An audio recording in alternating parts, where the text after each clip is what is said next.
Welcome to Math Dots. इस lecture में हम नाइन्थ क्लास मैथमेटिक्स के न्यू सिलेबस में से एक्सरसाइज 1.1 के क्वेश्चन 3 को सॉल्व करेंगे। इस क्वेश्चन में हम सीखेंगे कि कैसे रिपीटिंग डेसिमल्स को रैशनल नंबर्स यानी पी ओवर क्यू की फॉर्म में कन्वर्ट किया जाता है। अगर आप इन क्वेश्चंस को गौर से देखें तो आपको हर क्वेश्चन के ऊपर एक बार नजर आएगी। इस बार का मतलब है कि ये पार्ट अनलिमिटेड टाइम रिपीट हो रहा है, जिसकी वजह से ये एक नॉन टर्मिनेटिंग एक रिपीटिंग डेसिमल बन जाती है। तो ऐसी नॉन टर्मिनेटिंग रिपीटिंग डेसिमल्स को पी ओवर क्यू की फॉर्म में यानी फ्रैक्शन की फॉर्म में कन्वर्ट किया जा सकता है। तो आइए इस लेक्चर में सीखते हैं कि कैसे in non terminating repeating decimals को पी ओवर क्यू यानी फ्रैक्शन की फॉर्म में यानी रैशनल नंबर्स की फॉर्म में कन्वर्ट करते हैं।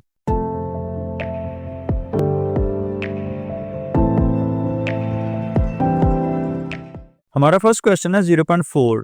4 के ऊपर बार का मतलब है कि 4 अनलिमिटेड टाइम रिपीट हो रहा है। तो हम इसको एक्सपेंड करेंगे और इस इक्वेशन को इक्वेशन 1 असाइन करेंगे। उसके बाद चूंकि हमारा जो मेन क्वेश्चन है उसके अंदर जो नंबर रिपीट हो रहा है वो एक सिंगल डिजिट है, तो इसके लिए हम इक्वेशन को दोनों साइड से 10 से मल्टीप्लाई करेंगे। अगर उसके अंदर कोई डबल डिजिट का पैटर्न रिपीट हो रहा होता तो 100 से मल्टीप्लाई करते, अगर कोई 3 डिजिट का पैटर्न रिपीट हो रहा होता तो हम उसे 1000 से मल्टीप्लाई करते। तो हम इस इक्वेशन 1 को 10 से मल्टीप्लाई करेंगे दोनों साइड से। 10 से मल्टीप्लाई करने से राइट हैंड साइड पर पॉइंट 1 डिजिट फॉरवर्ड मूव करेगा। अगर 100 से मल्टीप्लाई करते तो 2 डिजिट फॉरवर्ड मूव करता, और अगर 1000 से मल्टीप्लाई करते तो 3 डिजिट्स फॉरवर्ड मूव करता। तो हमने इस इक्वेशन को लेफ्ट और राइट साइड 10 से मल्टीप्लाई किया, तो लेफ्ट साइड पर हमारे पास 10x और राइट साइड पर पॉइंट 1 डिजिट फॉरवर्ड मूव करके 4.444 एंड सो ऑन। तो इस इक्वेशन को हम इक्वेशन 2 का नाम देंगे। उसके बाद हम इक्वेशन 2 में से इक्वेशन 1 को सब्ट्रैक्ट करेंगे। तो इक्वेशंस को सब्ट्रैक्ट करने का तरीका होता है कि लेफ्ट हैंड साइड से लेफ्ट हैंड साइड और राइट हैंड साइड से राइट हैंड साइड को सब्ट्रैक्ट करेंगे। राइट हैंड साइड पर चूंकि डेसिमल नंबर्स हैं तो उनको सब्ट्रैक्ट करने का तरीका होता है कि पॉइंट से पहले वाले इंटीग्रल पार्ट में से इंटीग्रल पार्ट और पॉइंट के बाद वाले डेसिमल पार्ट में से डेसिमल पार्ट को सब्ट्रैक्ट करते हैं।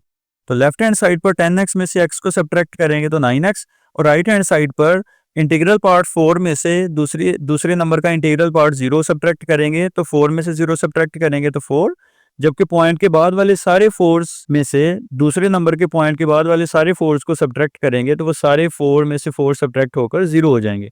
तो हमारे पास जस्ट 4 रह जाएगा।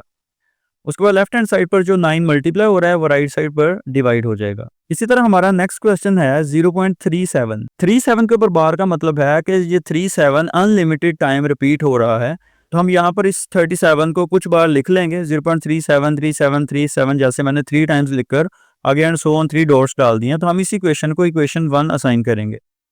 अब चूंकि इसके अंदर जो पैटर्न रिपीट हो रहा है उसके अंदर डबल डिजिट है, तो हम इसे लेफ्ट और राइट साइड पर 100 से मल्टीप्लाई करेंगे ताकि पॉइंट 2 डिजिट्स फॉरवर्ड मूव करे और एक 37 जो है वो फ्री हो जाए डेसिमल से। तो जब हमने 100 से मल्टीप्लाई किया तो हमारे पास लेफ्ट हैंड साइड पर 100x और राइट हैंड साइड पर 37.37 37 एंड सो ऑन।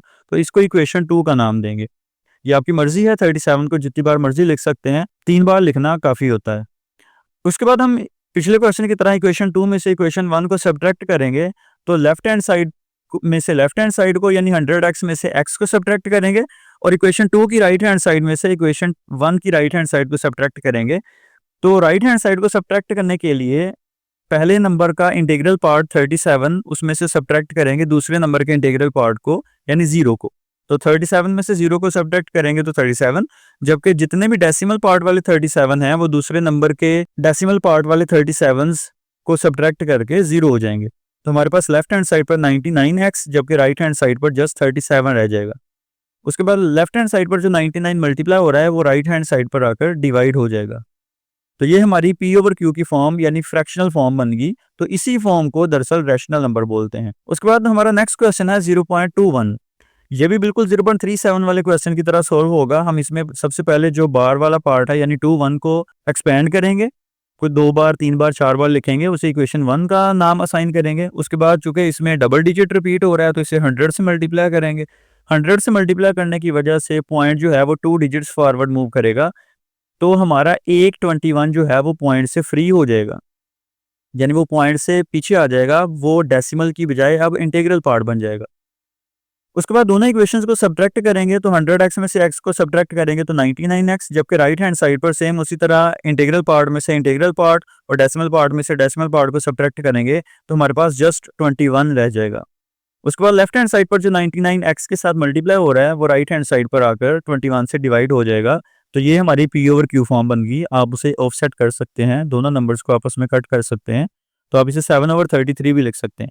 तो ये हमारी फ्रैक्शनल फॉर्म बन गई, पी ओवर क्यू की फॉर्म बन गई, यानी ये जो 0.21 एक रिपीटिंग डेसिमल था वो अब एक सिंपल नॉर्मल रैशनल नंबर में कन्वर्ट हो चुका है।